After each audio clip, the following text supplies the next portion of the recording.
오늘은 창세기 25장에 있는 말씀을 좀 보겠습니다. 창세기 25장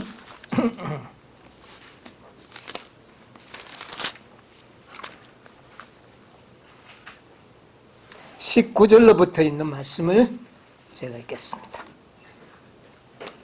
아브라함의 아들 이삭의 후예는 이러하니라. 아브라함이 이삭을 낳았고 이삭은 40세에 리브가를 취하여 아내를 삼았으나 리브가는 밧단 아람 족속 중 부두엘의 딸이요 아람 족속 중 라반의 누이였더라. 이삭이 그 아내가 잉태하지 못하므로 그를 위하여 여호와께 간구하매 여호와께서 그 간구를 들으셨으므로 그 아내 리브가가 잉태하였더니 21절까지만 읽도록 하겠습니다. 오늘은 이삭에 대해서 좀 생각을 해볼까 합니다. 지금까지 아브라함의 그 모든 세계를 통해서 우리는 많은 참 은혜와 축복을 받았습니다. 자, 그러면 이제 우리가 이삭을 통하여 우리가 어떤 축복을 얻을 것인가? 우리 이 한 시간 한번 생각을 해보려고 합니다. 하나님께서는 이 이삭이 40세에 장가를 가고 아마 상당한 기간 동안에 자녀를 보지 못한 것 같아요. 참 하나님께서도 네 자손이 하늘의 별처럼 많으리라 그렇게 말씀을 해놓고는 장가도 늦게 갔는데 자손도 어떻게 했습니까? 좀 빨리 아들을 펑펑 낳게 해서 그렇게 자손들을 불려주셨으면 얼마나 좋겠습니까? 그런데 여기 보니까 그 이삭의 아내가 자식이 없으므로 하나님께 기도했다 그랬어요. 그래서 결과적으로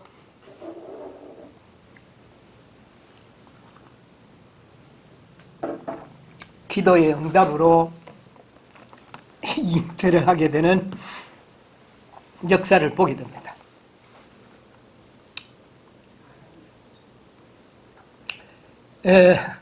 우리가 이 아브라함의 하나님 또 이삭의 하나님 또 야곱의 하나님 이 세 부조들의 이야기가 성경 전체의 이야기입니다. 그런데 아브라함의 이야기와 야곱의 이야기는 성경에 참 많이 기록이 되어 있습니다. 그러나 거기에 비해서 이 이삭의 이야기는 별로 두드러지게 기록된 것이 없어요.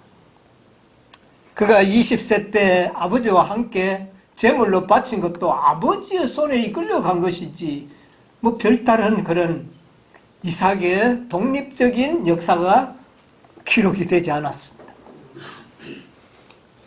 그래서 이 이삭은 정말 믿음의 부조임에는 틀림없고 성경에 굉장히 중요한 역할을 담당하신 것은 분명하지만 별로 성경의 기록이 두드러지지 않다는 것을 발견하게 됩니다. 그러나 이 이삭은 누구를 항상 기억하게 하는 인물이었습니까? 특별히 예수님. 굉장히 중요한 역할을 그 직분을 이삭은 가지게 됩니다. 이삭의 출생 자체가 예수님과 비슷합니다. 예수님도 완전히 초자연적인 출생이었고 이삭도 어떻습니까? 완전히 초자연적인 자녀입니다. 사라도 자녀를 낳지 못했고 아브라함도 99세가 되었을 때 자녀를 낳을 능력이 없었습니다. 그런데 이삭은 그 이후에 어떻게 되었습니까? 태어났죠. 그렇다면 이삭은 분명히 자연적인 우리 인간의 그런 어떤 생리적인 현상으로 태어났다기보다는 초자연적인 아들로 태어났다. 이렇게 우리가 그래서 이삭은 출생부터가 누구를 상징합니까? 그리스도를 상징할 수 있는 인물이라는 것을 우리가 보게 됩니다. 여러분, 이 아브라함이 이삭을 낳는 과정을 잘 보면은요, 75세 때까지 아브라함은 누구를 자녀가 있었습니까? 없었습니다. 그때 하나님께서는 그에게 축복하시고 네 자손이 하늘에 별처럼 많으리라고 그리고 자녀를 주실 것을 약속하셨는데, 그때에 아브라함이 믿음으로 말미암아 뭐를 받게 됩니까? 하나님으로부터 의롭다. 믿음의 그 일을 뭐로 여기시고 의를 여기시고, 그래서 아들이 낳을 것을 믿는 믿음을 통하여 아브라함이 뭐를 얻게 됩니까? 의를 얻게 되는 겁니다. 의를 얻게 돼요. 자, 의를 얻었으면 이제는 뭐 해야 됩니까? 의를 얻은 자들은 어떻게 해야 합니까? 성화되어야죠. 그렇죠? 성화되어야 합니다. 그래서 의를 얻은 아브라함이 성화되는 과정에서 10년쯤 지나고 크게 실수를 합니다. 여러분, 성화의 과정에 우리가 뭐를 많이 저지르게 됩니까? 참 실수투성이죠. 우리가 그렇습니다. 근데 아브라함도 뭐 예외는 아니었습니다. 10년이 지난 어느 날 그 사라의 유혹을 받고 그만 어떻게 해버립니까? 하나님의 명령과는 뜻에 어긋나는 첩을 얻어서 아들을 낳는 이런 실수를 하게 되죠. 그래서 이스마엘을 낳았지만은 하나님께서는 그 이스마엘을 인정하지 않습니다. 그동안 하나님께서 특별히 아브라함과 그 이후에 교통하신 기록이 성경에는 없어요. 그러다가 언제요? 99세 때, 창세기 17장에 보면 아브라함이 99세 때에 나타나서 뭐라고 말씀하십니까? 나는 전능하신 하나님이라. 하나님이 어떤 하나님이라고요? 그거 왜 강조합니까? 아브라함에게? 아브라함이 뭐 하나님 전능하신 줄 몰라서 이야기를 합니까? 창조주인 줄 몰라서 그랬을까요? 여러분, 하나님은 전능하신 분인 걸 다 믿죠? 그런데 생활 속에서는 안 믿잖아요. 생활로 믿는 게 진짜 믿는 겁니다. 아브라함도 그랬어요. 이론적으로 그냥은 하나님은 전지전능하신 분이라고 아브라함은 믿었을 겁니다.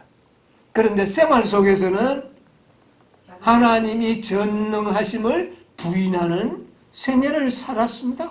그래서 누구를 낳았어요? 이스마엘을. 이것은 하나님의 전능하심을 뭐 하는 겁니까? 부인하는 행위입니다. 여러분, 우리가 이런 생애를 살면 안 되겠죠? 부인했습니다. 그래서 하나님께서는 100세 때에 아브라함에게 나는 무슨 하나님이라? 나는 전능한 하나님인데 왜가 네 마음대로 네 뜻대로 그렇게 자녀를 낳으려고 했느냐? 내가 너에게 자녀를 낳도록 해줄 수 없는 줄 아느냐? 이런 책망의 의미가 들어있는 겁니다. 그 속에는. 그렇죠? 나는 전능한 하나님이라. 너는 내 앞에서 어떻게 하라? 완전하라. 완전하라. 그러니까 아브라함의 믿음이 완전하지가 못했다는 이야기입니다.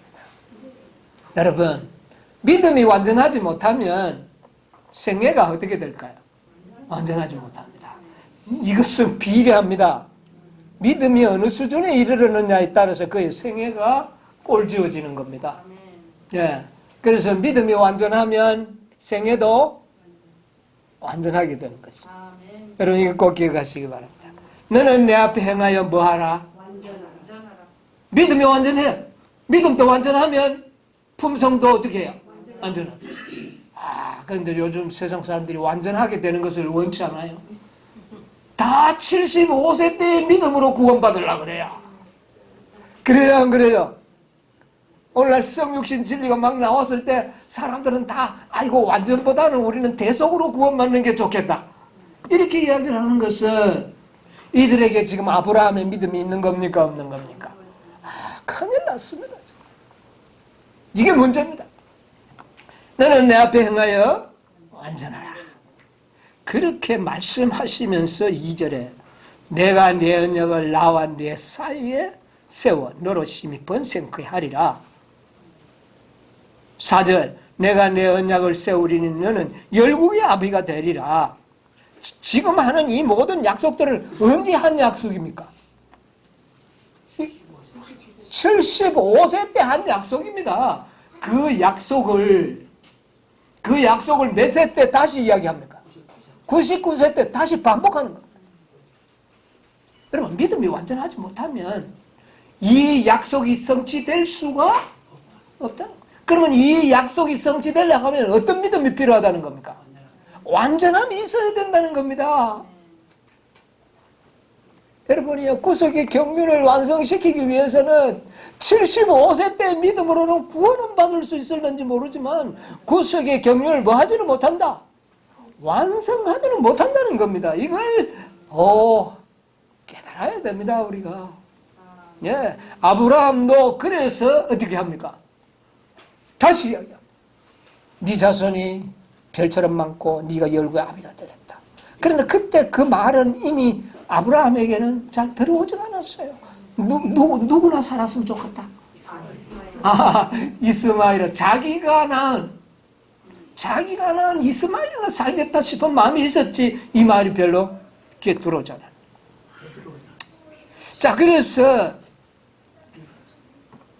하나님께서는 아주 이제 아브라함의 생애에 개혁을 일으킵니다. 개혁을 일으킵니다. 네 이름도 어떻게 해라? 바꿔라. 아브라함이 아니고 아브라함으로 바꿔라. 아내 이름도 어떻게 해라? 사라로 바꾸라. 그리고 너는 뭐를 받으라? 할례를 받으라. 이것은 놀라운 개혁이 이거 완전한 개혁을 일으킵니다. 아브라함의 완전하지 못한 생애는 개혁이 필요한 생애였습니다. 개혁을 일으킵니다. 그래서 아브라함은 그 말씀을 순종하여서 이름도 바꾸고 그 다음에 자신도 뭐를 받게 됩니까? 100세 때에 할례를 받게 됩니다. 자, 그러시면서 우리 하나님께서는 이렇게 말씀하십니다. 13절에 너희 집에서 난 자든지 너희 돈으로 산 자든지 할례를 받아야 하리니 이는 내 언약이 너희 살에 있어 영원한 언약이 되려니와. 자, 언약을 새로 세우는데 이제는 언약이 어디에 있을 것이라? 살에 있을 것이다. 여러분, 아브라함이 할례를 받았는데 이 할례를 받으면 그 표시는 죽을 때까지 그 표시가 남아있죠. 그게 언약입니다. 그게 언약이에요. 이제 그 표시가 언약인데 그 표시가 너의 살에 있으리라. 살에. 자, 이 할례 의식은, 할례의 언약은 뭔지 아십니까? 할례의 언약. 할례의 언약은 완전한 생애를 살겠다고 하는 언약이요 결심을 상징하는 표시입니다. 왜? 아브라함이 너는 내 앞에서 뭐하라? 완전하라. 그렇게 하고 계획을 일으키고 할례를 받도록 해서 이것이 너와 나 사이에 뭐가 되겠다? 표적이다. 그러니까 할례는 완전하게 살겠다는 뭡니까? 표가 되는 겁니다. 언약이 되는 거예요. 여러분, 우리 할례 받아야 됩니다. 여러분, 그것이 육신의 할례가 아닙니다. 아브라함에게 살에 나타났던 그 할례는 어떤 육체적인 그런 할례를 말하는 것이 아닙니다. 물론 그때는 육체적인 할례. 우리 예레미야 4장 4절에 있는 말씀 한번 누가 읽어보세요. 예레미야 4장 4절. 이 할례의 본 뜻을 우리가 좀 알고 넘어가야 되겠습니다. 예레미야 4장 4절. 유다인과 예루살렘 거민들아, 너희는 스스로 할례를 행하여 너희 마음 가죽을 베고 나 여호와께 속하라. 자, 이 할례는 뭐를 의미하는 겁니까? 마음 가죽을. 마음의 할례를 하라는 것입니다. 우리 마음의 할례. 그러니까 마음의 할례는 마음이 정결해지라는 겁니다. 이것은 완전한 거듭남을 의미하는 거예요. 마음의 할례를 받아라. 자, 그 다음에 예레미야 6장 10절 보세요.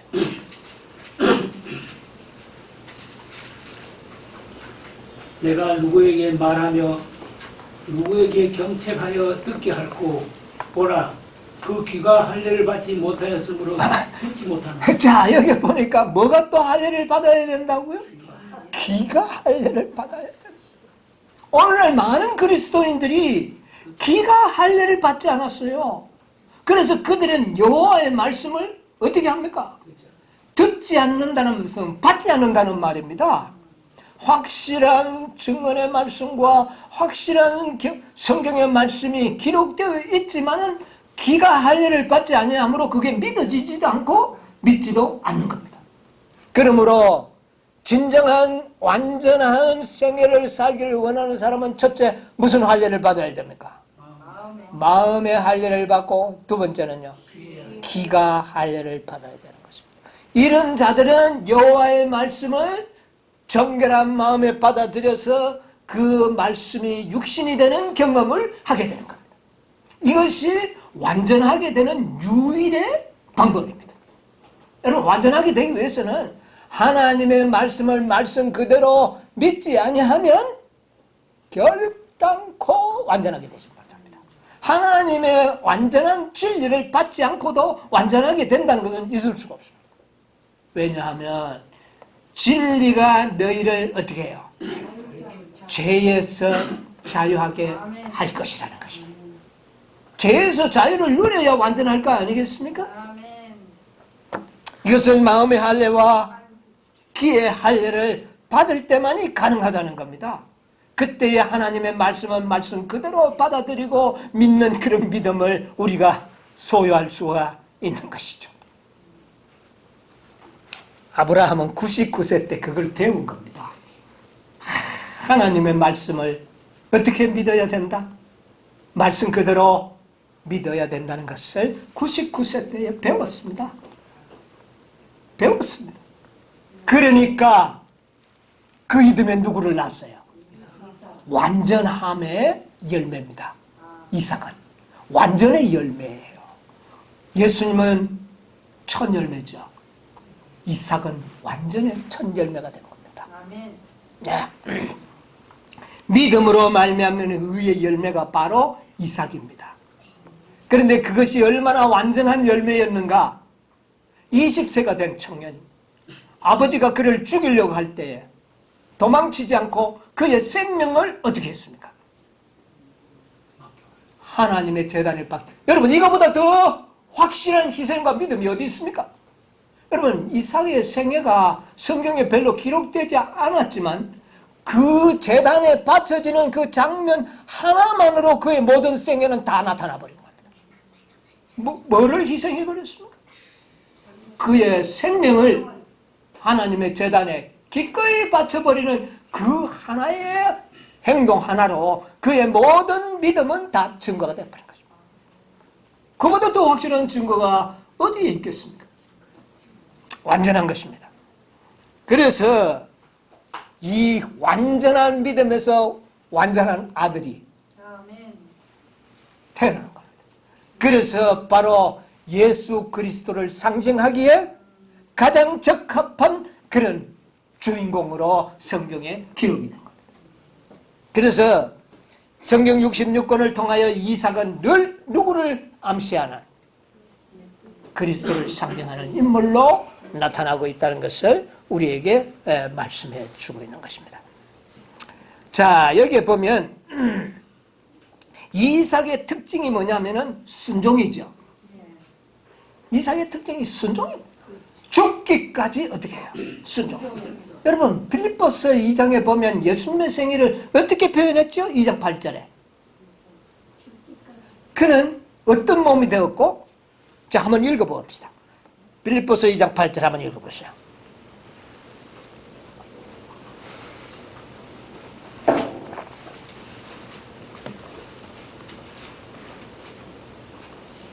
사람의 모양으로 나타나셨음에 자기를 낮추시고 죽기까지 복종하셨으니 곧 십자가에 죽으십니다. 예, 여기 보니까 이삭의 그 모든 생애를 딱 판박아 놓은 것 같은 말씀이죠. 이삭이 죽기까지 어떻게 했습니까? 순종했던 것처럼 예수님도 죽기까지 아버지께 복종하는. 그래서 이 이삭의 짧은 기록들이지만 그는 예수님의 그 아름다운 품성과 순종의 생애를 사는 그 생애를 한눈으로 볼 수 있도록 가장 적나라하게 우리에게 보여주는 그런 인물이 된 것입니다. 자, 그리고 이 이삭의 생애 중에서 참 순종의 아들이라는 것이 어디 또 나타나느냐 하면은 이삭이 결혼하면 보세요. 이삭이 결혼. 이삭이 결혼할 때 어떻게 시킵니까?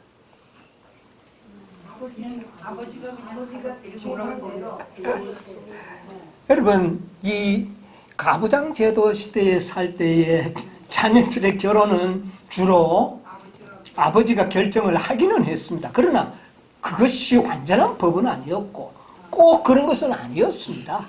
그러나 대부분 아버지에게 권리가 있었던 건 사실이지만 자녀들이 다 순종한 건 아닙니다. 성경에 보면 그걸 다 기록할 수 있었어요.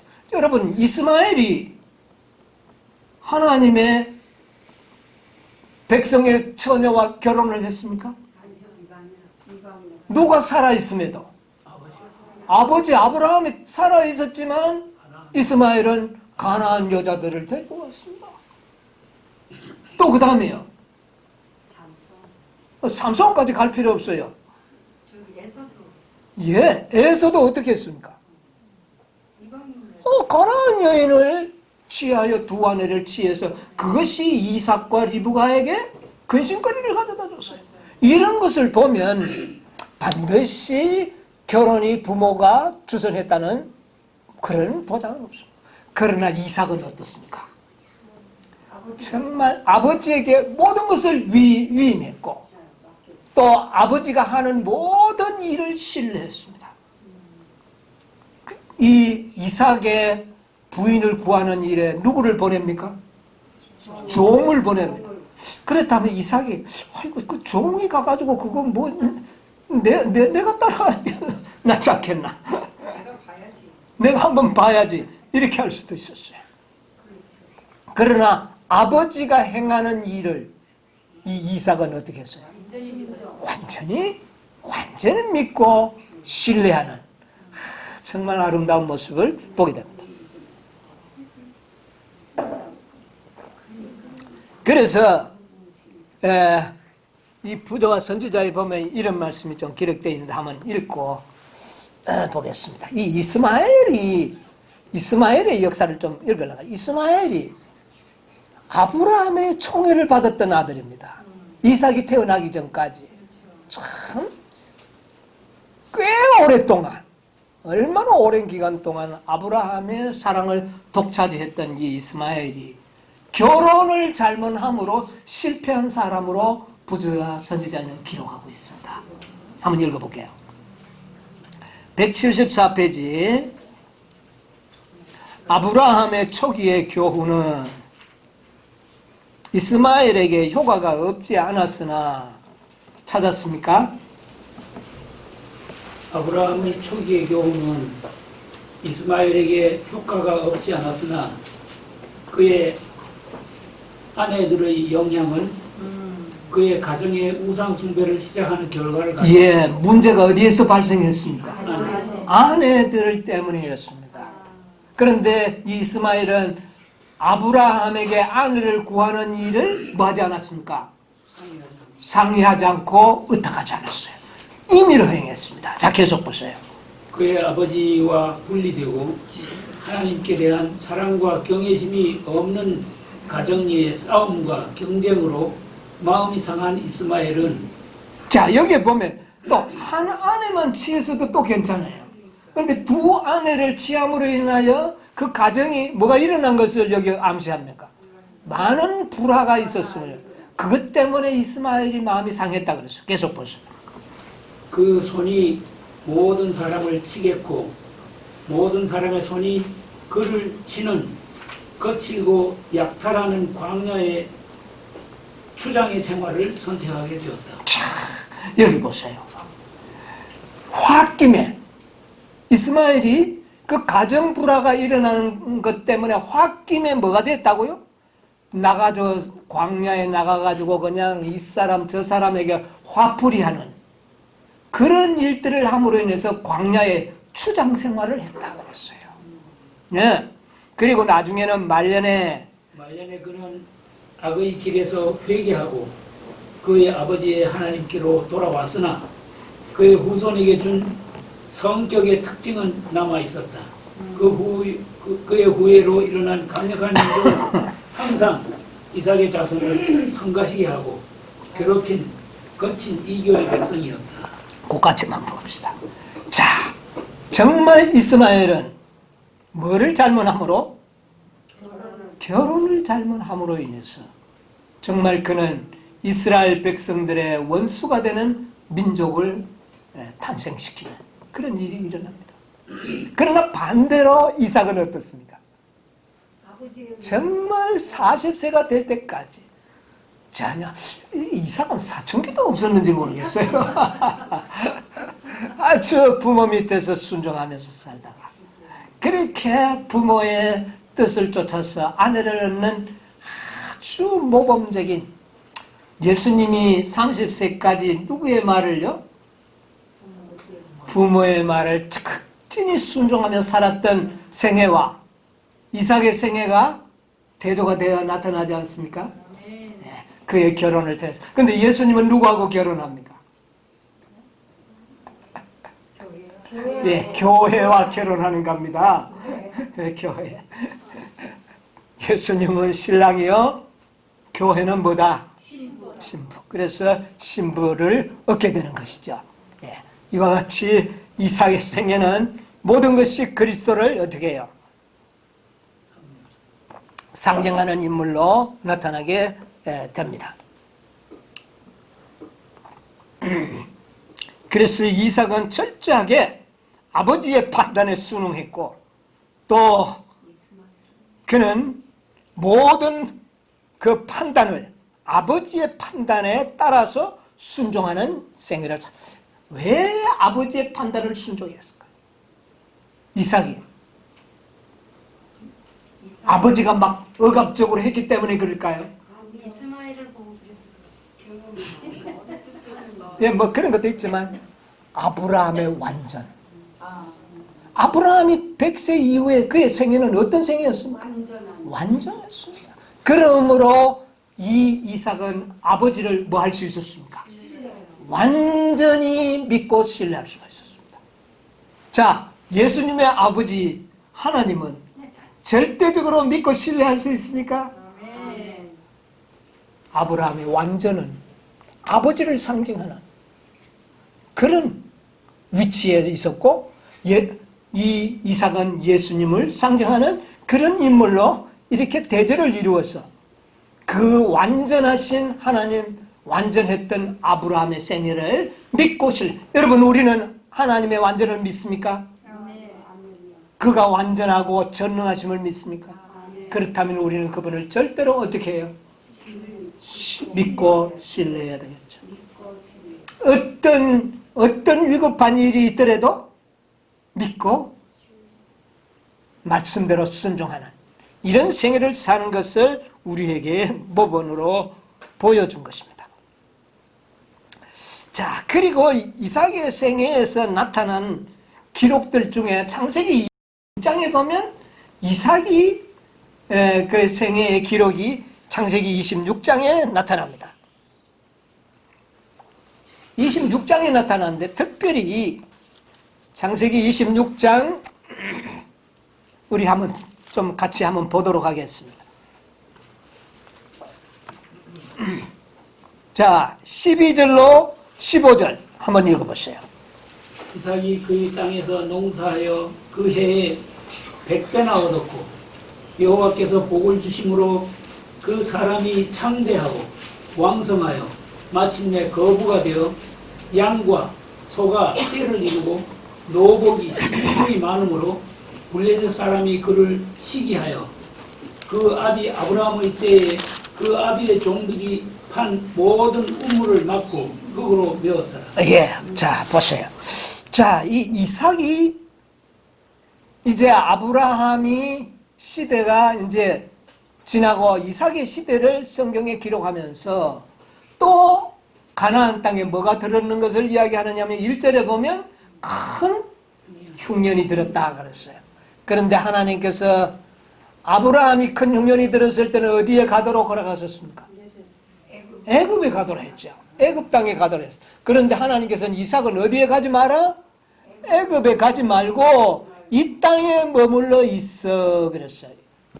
그래서 흉년이 뜬, 그러니까 이 블레셋 사람 땅인데 이 가나안 땅은 블레셋 사람들이 원주민입니다. 그런데 원주민은 좋은 땅에 살았겠죠? 좋은 땅에. 그런데 이삭은 어디에 살았을까요? 변두리, 좋지 않는 땅. 거기서 짐승들을 키우고 있어요. 그러니까 흉년이 드니까 어떻게 되겠어요? 거기에 있을 수 없어서 블레셋 사람이 사는 그 여기 아비멜렉이 있는 그곳으로 이제 갑니다. 그런데 이 아비멜렉이 이삭을 받아들여요. 살도록 허용합니다. 이런 역사가 나오는데 여기 보면 이삭의 실수가 잠깐 나오죠. 예, 이것은 정말 이삭의 개인적인 사생활입니다. 사생활 속에서 인간의 연약성이 나타났어요. 그러나 하나님께서 그를 그 위경에서 건져주시고 그 해에 이 이삭이 농사를 지었는데 얼마나 복을 받았다고요? 100배 완전한 수확을 얻었다. 100배 수확을 얻으니까 블레셋 왕이 화가 나가지고 시기가 나가지고 이제 아브라함이 팠던 우물을 어떻게 합니까? 저 밑값 뿌리고는 너는 여기서 어떻게 하라? 떠나가라. 그래서 떠나갑니다. 그 이삭이 거기서 살지 못하고. 자, 그래서 18절에 보세요. 그 아비 아브라함 때에 팠던 우물들을 다시 팠으니 이는 아브라함 죽은 후에 블레셋 사람이 그 우물들을 메웠습니다. 이삭이 그 우물들의 이름을 그 아비의 부르던 이름으로 불렀더라. 여기까지 봅시다. 자, 이삭이 그 아비멜렉이 있던 그곳을 떠나서 그랄 골짜기로 옮겨가서 아브라함이 당시에 팠던 그 우물을 어떻게 했어요? 다시 팠습니다. 왜 다시 팝니까? 블레셋 사람들이 다 메꿔버렸어요. 그 우물이 그대로 있으면 얼마나 좋아요. 그렇죠? 그 우물이 그대로 있으면 얼마나 좋아요. 근데 다 메꾸어 버렸어요. 그래서 다시 팠는데, 자, 19절로 21절 또 읽어보세요. 이삭의 종들이 골짜기에 파서 샘 근원을 얻었다. 그래서 우물을 또 팠는데 샘물이 이제 물이 잘 솟았어요. 그러한 목자들이 이삭의 목자와 다투어 가로되 이 물은 우리의 것이라 하며 이삭이 그 다툼을 인하여 그 우물 이름을 에색이라. 그 우물 파는 게 여러분 쉬운 겁니까? 어려운 겁니까? 요즘처럼 기계로 파는 것도 아니고 그 광야에서 그 우물을 파는 일 그렇게 쉬운 것 아닙니다. 근데 파서 물이 잘 올라오는데 블레셋 사람들이 와서 이 우물은 누구 거다? 우리 거다. 이렇게 때를 씁니다. 그러니까 이삭이 어떻게 합니까? 그 우물을 순순히 그들에게 물려주고 또 다른 곳에 팝니다. 여러분 같으면 어떻게 하겠어요? 한번 좀 다투기라도 한번 해보는 게 옳은 거 아닙니까? 뭐 죽을 때 죽더라도 정말 그 자존심 문제 아닙니까? 그런데 이삭은 그러지 않았어요. 여기에서 누구의 품성이 나타납니까? 정말 여기에서 이삭의 아름다운 품성이 나타납니다. 몇 번이나. 여러분, 우리가 억울한 일을 당했을 때 여러분 어떻습니까? 아유, 화가 나죠. 그거 그대로 그래 니네 하고 물러날 수 있는 평안한 마음으로 물러날 수 있다면 성화된 사람입니다. 근데 아직 우리가 그렇게까지 잘 안 되죠? 안 돼요. 참 힘들어요. 그런데 이삭은 이런 일을 3번이나 연거푸다는 겁니다. 자, 또 22절 보세요. 이삭이 거기서 옮겨 다른 우물을 팠더니 그들이 다투지 아니하였으므로 그 이름을 르호봇이라 하여 가로되 이제는 여호와께서 우리의 장소를 넓게 하셨으니 이 땅에서 우리가 번성하리로다 하였더라. 예. 그래서 결과적으로 우물을 몇 번 파느냐면 3번을 파게 되는 겁니다. 자, 이 3번을 파게 된 이유가 아브라함이 팠던 우물이 어떻게 해요? 다 메꾸어져 버린 탓에 그것 때문에 다시 파게 되는 겁니다. 여러분 이걸 꼭 기억해 두시기 바랍니다. 여러분 부조들의 생년은요 구속의 경륜을 보여주는 일이라고 연애신에 말씀했지 않습니까? 예. 예, 한번 읽어보겠습니다.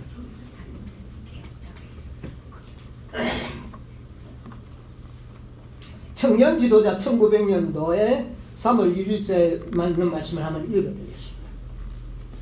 하나님께서는 희생 제물이 될 자기 아들을 예표하기 위하여 이삭을 제물로 드리는 그 일을 계획하셨다. 그러니까 선지자의 모든 생애의 특별한 일들은 다 오늘날 우리들에게 무엇인가 구속의 섭리를 보여주기 위하여 기록된 겁니다. 계획적으로 그렇게 해서 우리에게 보여줬다는 겁니다. 이삭은 세상 죄를 위하여 희생 제물로 바쳐질 하나님의 아들의 상징이었다. 하나님께서는 아브라함에게 인간을 구원하시는 하나님의 복음을 깊이 깨닫게 하기를 원하십니다. 복음을 어떻게 해요? 깊이. 여러분 믿음으로 그냥 구원하는 이것으로 만족하면 안 됩니다. 더 깊이 깨닫기를 원하신다. 그래서 우리를 하여금 온전케 하시기를 기대하십니다. 그래서 아브라함에게 아들을 죽여서 바치라고 요구하셨다. 이 어둡고 두려운 시련의 시간에 아브라함이 견딘 모든 고뇌는 그로 하여금 타락한 인간을 위한 구속의 경륜을 깊이 깨닫게 해주기 위함이었다. 그러면 이 모든 부조들의 생애는 여러분 우리들에게 뭔가 특별한 교훈과 진리를 깨닫게 해주기 위해서 그렇게 계획하셨다는 것을 기억하시기 바랍니다. 여러분 그렇다면 이삭이 우물을 3번이나 파게 한 것도 무슨 의미가 있지 않겠습니까? 그렇죠. 공연히 3번 파도록 했을까요? 한 번 파게 할 수도 있고 2번 파게도 할 수도 있고 우물이 안 메꿔지도록 또 하나님이 계획하실 수가 있었다는 겁니다. 안 메꿔주면 더 좋잖아요. 그렇게 할 수도 있었지만 메꿔지고 또 파니까 또 와서 메우고 또 파니까 또 뺐고 그래서 몇 번 파도록? 3번. 3번을 파도록 하나님께서 하셨다는 사실을 우리는 좀 생각을 해야 돼요. 여러분 아브라함의 판 우물은 무엇을 의미할까요? 여러분 보면 이스라엘 백성들이 터진 웅덩이에 가서 물을 마시려고 하는 그런 생애를 비유로 말씀하셨죠. 여러분 믿음으로 말미암는 의의 기별은 생수의 기별입니다. 아멘. 아시겠습니까? 아브라함이 판 우물은 믿음으로 말미암는 복음의 우물이었습니다. 상징으로. 아브라함이 정말 그의 생애를 통하여 믿음으로 말미암는 의를 완전하게 우리에게 어떻게 해요? 보여주시고 전수해 주셨습니다. 이것은 우리 인간들이 마시고 구원 얻을 수 있는 뭡니까 이게? 생수가 되는 겁니다. 그러니까 이 아브라함이 판 우물에서는 구원의 생수가 흘러나는 우물이었어요. 이 우물은 복음의 생수입니다. 이게. 그런데 누가 믿어버렸습니까? 블레셋 사람들이 믿어버렸어요. 예, 물론이죠. 결과적으로 아브라함의 생애를 통하여 우리에게 보여주시려고 했던 구원의 진리가 훼손되고 메꾸어져 버릴 것을 암시하는 겁니다. 아브라함의 진리가 그대로 전수되어 내려와서 모든 백성들이 마시도록 그렇게 되지 않고 메꾸면은 어떻게 해요? 다시 파야 하는 그런 세상을 우리가 살아갈 것을 보여주는 것입니다. 그게 안 메꿔졌으면 그대로 어떻게 하면 되는데 마시면 돼요. 그런데 그것을 메꿔 이것이 바로 매 시대마다 기별자들을 통하여 기별을 보내야 했던 이유가 있었는데 그것은 그 우물들이 어떻게 되버렸다는 겁니까? 메꿔졌기 때문에 다시 파야 했던 겁니다. 다시 파는 자들이 기별자들이에요. 이해하시겠습니까? 아멘. 네. 자, 아브라함은 이 생수의 우물을 파는데 마시면 영생을 얻을 수 있는 생수의 우물을 파는데 최소한도 25년이 이상이 걸렸습니다. 자, 75세 때에 의를 받아가지고 그 다음에 85세 때에 쓰라린 실패의 경험을 통해서 그 다음에 99세 때에 완전하신 하나님의 능력을 경험하게 되고 100세 때에 아들을 낳고 그 다음에 그 아들을 제단에 바치는 이 모든 것은 완전한 생수의 우물을 파는 생애였습니다. 아브라함의 생애는 믿음으로 말미암는 의의 진수입니다. 이해하시겠습니다? 아브라함은 믿음의 생애를 통하여 우물을 판 사람이에요. 영적으로 우리들에게 마시게 하기 위해서. 그래서 이 생수는 정말 완전한 생수였어. 그런데 이 우물이 보니까 어떻게 된 말입니까? 원수들에 의해서 메꿔져 버리고. 그러니까 어떻게 해야 되죠? 다시 파야 될 거. 여러분, 우리가 3번이나 우물을 팠습니다. 얼핏 뭐가 기억이 납니까? 세 천사의 기별이죠. 그러니까요. 색천사. 세 천사의 기별은 무슨 기별입니까? 완전한 진리. 기별. 세 천사의 기별은 참으로 믿음으로 말미암는 완전한 복음이었습니다. 아브라함이 팠던 우물과 동일한 우물입니다. 그렇죠? 세천사의 기별. 여러분, 세천사의 기별을 선지자는 뭐라고 이야기를 했는지 아십니까? 초기 문제 256페이지. 256. 셋째 천사의 기별을 받아들인 자들 중 많은 사람들이 그 전에 전했던 두 천사의 기별을 체험하지 못하였다. 사단은 그것을 알고 그의 악한 눈을 그들에게 돌려 저들을 넘어뜨리려 하였다. 그러나 셋째 천사는 저들을 지성소로 향하게 하였으며 과거의 기별들의 경험을 가진 자들은 그들에게 하늘 성소의 길을 가리켜 주었다. 많은 사람들이 세 천사의 기별 가운데 있는 완전한 진리의 무슨 진리? 완전한 예, 이거 완전한 복음입니다. 완전한 진리의 연결을 보고 그 순서대로 즐거이 받아들여 믿음으로 예수님을 따라 하늘 성소로 들어갔다. 이 기별들은 하나님의 백성들에게 닻이 된다고 하였다. 이 기별들은 이해하고 받아들인 자들은 사단의 수많은 미혹에 빠지는 일이 없을 것이다. 거기까지야. 셋째 천사의 기별은 무슨 기별이다? 완전한 완전한 진리, 완전한 기별이었어. 완전한 기분. 아브라함이 봤던 우물과 동일한 그런 우물이었습니다. 자, 그 다음에 리브앤드 헤럴드 1890년 4월 2일자에 보면 몇몇 사람들이 믿음으로 말미암는 의의 기별이 셋째 천사의 기별인지 아닌지를 질문한 편지를 보내왔다.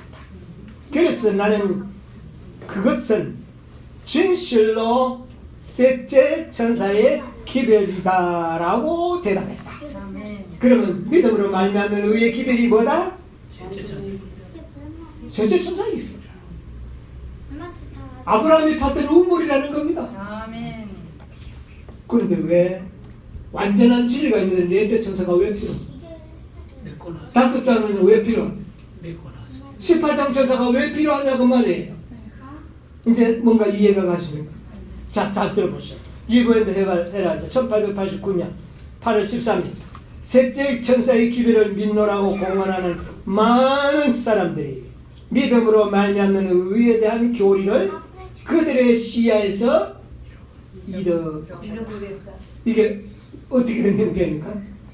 우물이 어떻게 된 겁니까? 메꾸어져 버렸다는 겁니다. 여러분 셋째 천사의 기별이 불완전해서 18장 천사의 기별이 또 온 게 아닙니다. 이게 어떻게 돼버렸다고요? 메꾸어졌다. 그래서 이삭이 이것을 다시 어떻게 해야 돼요? 파야 돼요. 근데 첫째 천사의 기별 하나 팠더니 또 어떻게 해요? 또 메꿔요. 그래서 몇 번 파요? 세 번이나 파서 생수의 근원을 얻었어요. 여러분 18장 천사는 세 천사의 기별의 반복입니다. 아멘. 그러니까 몇 번 파야 돼요? 세 번. 이삭이 세 번 파서 완전한 생수를 얻어낸 거예요. 목사에게 보낸 기별 91쪽에 보면 주님께서는 크신 자비를 베푸셔서 와그너 존스 목사를 통하여 그분의 백성들에게 지극히 소중한 기별을 보내셨다.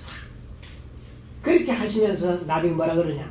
많은 사람들아 예수님을 시야에서 잃어버렸다. 이게 지금 어떤 상태입니까? 우물이 어떻게 했습니까? 아브라함의 반 우물이 1844년에 첫째, 둘째, 셋째 천사의 기별을 통하여 생수의 근원을 얻었던 이 우물이 메꾸어진 것을 의미하는 것입니다. 메꾸어진 것을 의미한 것이에요. 아브라함과 이삭의 생애를 통하여 특별히 오늘은 이삭의 생애를 통하여 마지막 시대를 살아가고 있는 우리들에게 놀라운 빛을 보여주는 것입니다. 다시 파야 할 수밖에 없었어요. 왜? 우물이 어떻게 됐기 때문에 메워졌다는 것입니다. 그것을 알지 못하는 것입니다. 메워지는지를 알지 못하고 있어요. 이 우물이 메워지면 사람들이 생수를 마실 수 있을까요? 그러므로 문제가 생기는 겁니다.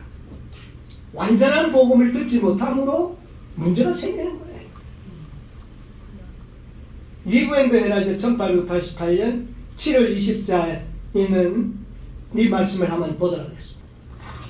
우리는 한 백성으로서 하나님께 엄숙하게 헌신하고 모든 빛을 발산하시는 근원 되시는 분과 연결되어 있는가? 오늘날 그리스도 교회 안에는 부패와 타락의 증상이 마음 아프게 보이고 있지 않은가? 진리의 사업에 대한 가장 열렬한 헌신으로 생명과 열심, 순결과 헌신이 나타나야 할 백성에게 영적 죽음이 다가왔다. 하나님의 백성이라고 공언하는 사람들의 참 상태에 관한 사실은 그들의 고백보다 더 크게 나타나 있으며 어떤 세력이 영원한 반석에 매달려 있는 밧줄을 끊어버렸으므로 그들은 항해 도표도 나침반도 없이 바다를 표류하고 있다는 것을 분명히 알려준다. 자, 이제 쳐보세요. 이것이 생수를 마시지 못한 백성들에게 나타나는 현상입니다. 여기 보니까 어떤 세력이 이 우물을 메꿔버렸다. 어떤 세력이, 이 어떤 세력이, 이게 어느 세력입니까, 이게? 사단의 계획에 의하여 이 셋째 천사의 완전한 진리를 다 어떻게 해버렸다는 겁니까? 메꿔서. 여러분, 오늘날 많은 셋째 천사의 기별을 믿고 있는 백성들에게서 메꿔진 것이 보이는지 안 보이는지 한번 보세요. 생수가 없어요. 진리가 없어요. 완전한 진리가 다 어떻게 된 겁니까? 가리워져 버렸어요.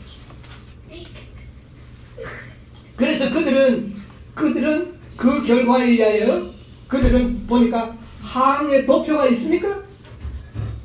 항해 도표가 없어요. 그리고 또 뭐도 없다. 나침반도 없다.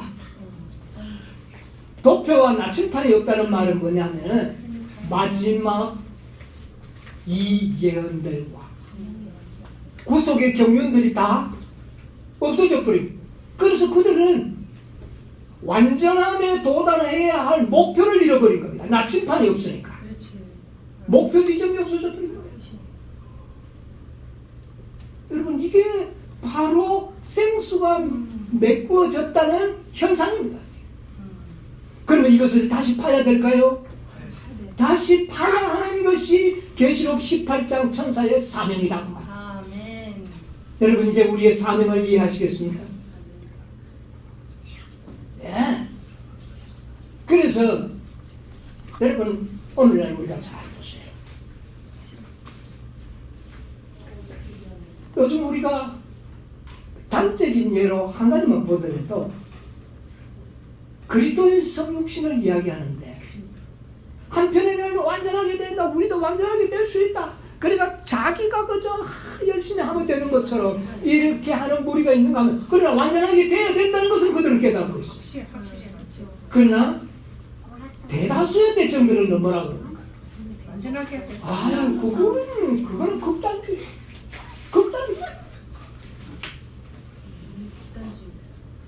그건 극단이라는 거예요. 그렇게 믿다가는 자살이 죽는다는 식으로 이렇게 그냥 그 온전함에 이르는 진리를 그렇게 매도해버리는 거예요. 이게 항해 도표가 있는 겁니까? 없는 겁니까? 항해 도표가 없는 겁니까? 이게 나침판이 있다는 겁니까? 없다는 것이 증거가 나타나는 것입니다. 그러면 우리가 다시 항해 도표를 만들어야 되고 다시 나침판을 우리가 새롭게 도입을 해야 되는 겁니다. 이것이 누구의 사명이다? 계시록 18장 천사의 사명이다. 여러분, 왜 우리의 존재가 필요했는지를 이해하시겠습니까? 뭐가 메워졌다는 것을, 아브라함이 판 우물이 메워졌다는 사실을 기억합니다. 아브라함이 판 우물은 완전에까지 도달하는 복음입니다. 그냥 75세 때의 복음만이 아닙니다. 실수했었던 85세 때의 믿음이 아니라 어디까지 가는 겁니까? 99세 때의 완전한 개혁이 있어야 됩니다. 그렇죠? 개혁이 있고 난 다음에 그는 아들까지도 재단에 바치는 완전한 믿음으로 나타난 그것이 완전한 생수의 복음입니다. 그런데 오늘날 이것이 제대로 증거되고 있습니까? 없어요. 그래서 그 열매들인 14만 4천인들이 태어날 수가 없는 그런 상황 속에 있기 때문에 계시록 18장 천사들은 다시 한번 항해 도표를 만들고 나침판을 하나님으로부터 다시 도입을 하지 않으면 안 되기 때문에 기별자들이 이 땅에 어떻게 해요? 내려왔고 그렇게 역사가 이루어졌다는 것을 알게 된 겁니다. 여러분, 부조들의 생애를 통하여 이런 아름다운 현실을 우리에게 보여주신 하나님께 감사하십니다. 이것이 우연이 아닙니다. 오늘날 우리들에게 분명한 마지막 백성들에게 확고한 믿음을 주시기 위하여 이 어떤 놀라운 역사적인 보증을 구속의 계획을 통하여 우리에게 보여주신 것입니다. 여러분, 이것은 정말 우리에게 놀라운 겁니다. 여기 보면 이런 말씀이 있습니다. 자, 한번 보세요. 참된 그리스도인은, 이것은 미국의 헤럴드 1907년입니다. 참된 그리스도인은 영혼의 창을 하늘로 향하여 열어놓는다. 그리고 최고의 욕망은 더욱더 그리스도와 같이 되는 것이다. 아멘. 우리의 욕망이 뭐가 되어야 된다고요?